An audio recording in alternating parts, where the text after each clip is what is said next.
si Buknoy, 11 taong gulang na. Maagang nangulila sa aking mga magulang.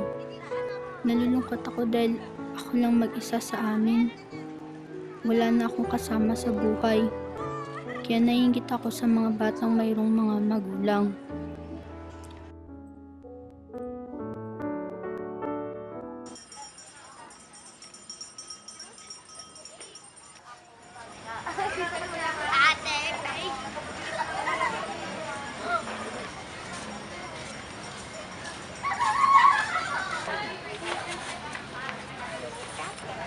Sakit na ng tiyan ko, nagugutom na ako.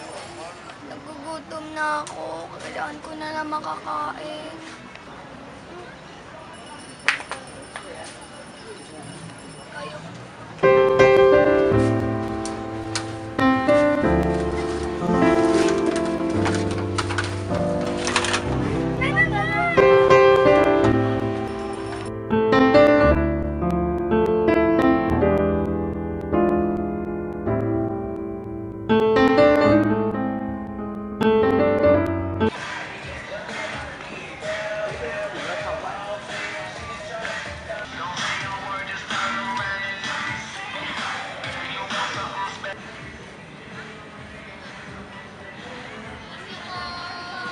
Bakit parang walang Diyos?